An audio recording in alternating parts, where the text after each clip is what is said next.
Hello friends, welcome back Spain news channel நண்பர்களே. இன்றைக்கி இந்த வீடியோவில் ஒரு முக்கியமான ஆன்மீக பரிகாரத்தை தான் இப்போ இந்த வீடியோவில் அதிரடியாக பார்க்க போகிறோம்.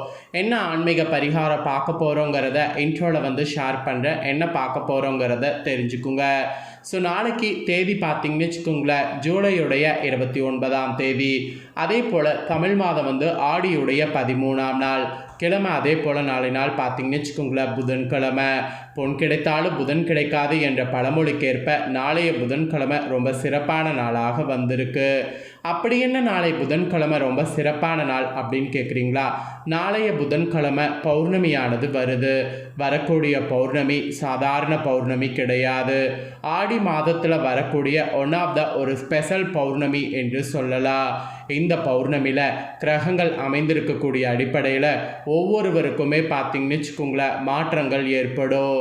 அதோடு இந்த பௌர்ணமி ஆன்மீக ரீதியாக எந்த விஷயம் செய்தாலோ அது பல மடங்கு சக்தி கொடுக்கும். அதனால் ஆடியில் வரக்கூடிய பௌர்ணமி ரொம்பவே சக்தி வாய்ந்த ஒரு பௌர்ணமி.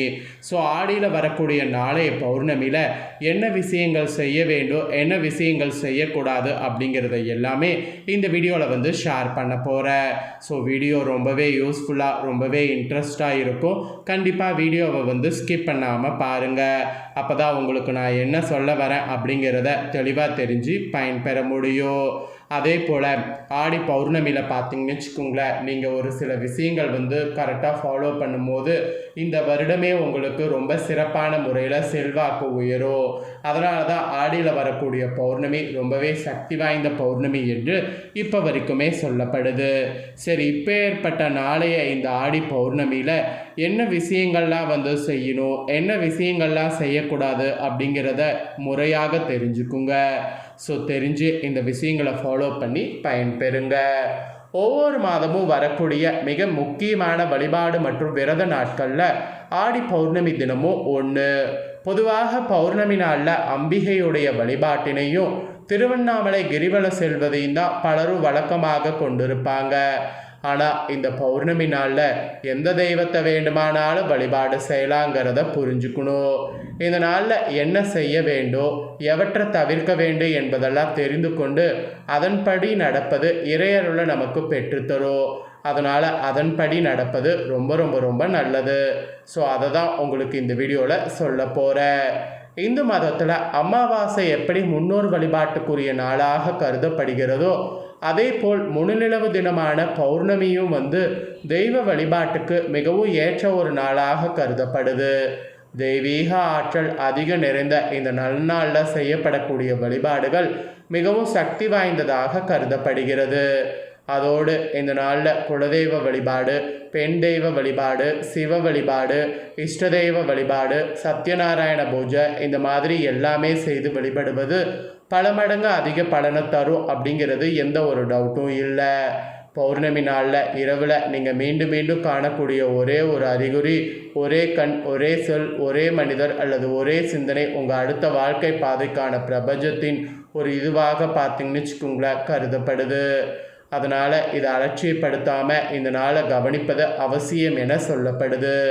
அதாவது ஏதாவது ஒரு சொல்ல மீண்டும் மீண்டும் கேட்பது, அடிக்கடி ஒரே எண்ணை பார்ப்பது, ஒரே மனிதரை மீண்டும் மீண்டும் பார்ப்பது, சில குறிப்பிட்ட எண்ணங்கள் மீண்டும் மீண்டும் தோன்றினால் அது பிரபஞ்ச ஆற்றல் உங்களிடம் ஏதோ ஒன்றை மறைமுகமாக உணர்த்துவதற்கான அறிகுறியாக இருக்கும் என சொல்லப்படுகிறது. அந்த வகையில் தெய்வீக தன்மை நிறைந்த பௌர்ணமி நாளில் சில செயல்களை கண்டிப்பாக செய்ய வேண்டும் என்றும் சில விஷயங்களை கண்டிப்பாக தவிர்க்க வேண்டும் என்றும் சொல்லப்படுகிறது. இது மெயினாக சந்திரனுக்குரிய நாளாகும். ஜோதிட சாஸ்திரத்தின்படி சந்திரன் நம்மளுடைய மனதோடு தொடர்புடைய கிரகம் என்பதால் சில விஷயங்கள் கண்டிப்பாக தவிர்க்க வேண்டும். அதே சமயம் சில விஷயங்களை செய்தால் அதன் பலன் மடங்கு அதிகரிக்கும் என்று சொல்லப்படுது. அதனால தான் பௌர்ணமி அன்னைக்கு என்ன செய்யணும் என்ன செய்யக்கூடாதுங்கிறத இவ்வளோ தூரம் உங்களுக்கு தெரிஞ்சுக்கணுங்கிறத இந்த இடத்துல சொல்கிறேன். ஸோ இப்போ நாளை நாள் வரக்கூடிய பௌர்ணமி ஆடி மாதத்தில் வரக்கூடிய பௌர்ணமி. பௌர்ணமிகளில் ஒன் ஆஃப் த ஒரு மிகப்பெரிய பௌர்ணமி ஆடியில் வரக்கூடிய பௌர்ணமி.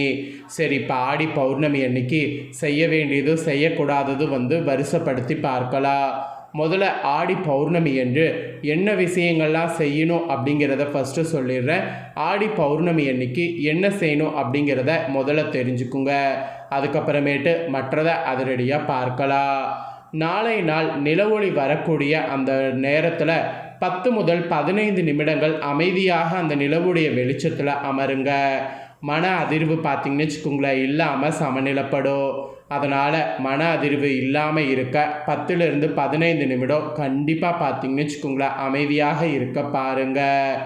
ரெண்டாவது, வெள்ளி அல்லது செம்பு பாத்திரத்தில் தண்ணீர் வைத்து நிலவொளிப்பட்ட பிறகு மறுநாள் அதை எடுத்து துளசி செடிக்கு ஊற்றுங்க.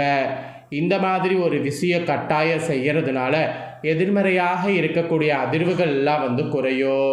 ஸோ எதிர்மறையான அதிர்வுகள் குறைய கண்டிப்பாக இதை ஃபாலோ பண்ணுங்க. அப்புறம் மூணாவது, நாளை நாள் மந்திர ஜபம் செய்வது மிகவும் சிறப்பு.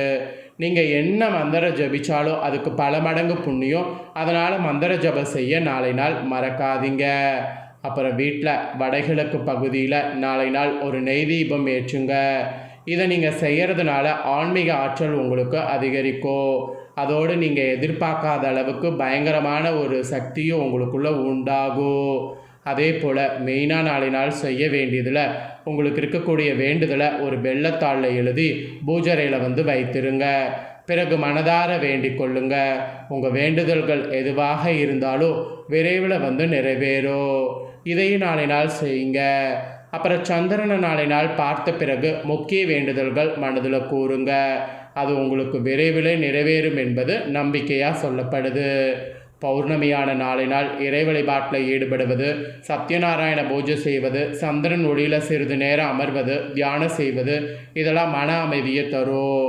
நாளை நாள் விரதம் இருந்து அம்பாள் அல்லது குலதெய்வத்தை வழிபடுவது குடும்பத்திற்கு நன்மைகளை தரும். உங்களால் முடிந்த அளவுக்கு ஏழை எளியவர்களுக்கு அன்னதானம் அல்லது வஸ்திரதானம் செய்வது நற்பலனை தரும். அதனால் அதெல்லாம் செய்ய மறக்காதீங்க. இதெல்லாம் பௌர்ணமி நாளில் செய்ய வேண்டிய கட்டாய விஷயங்கள்.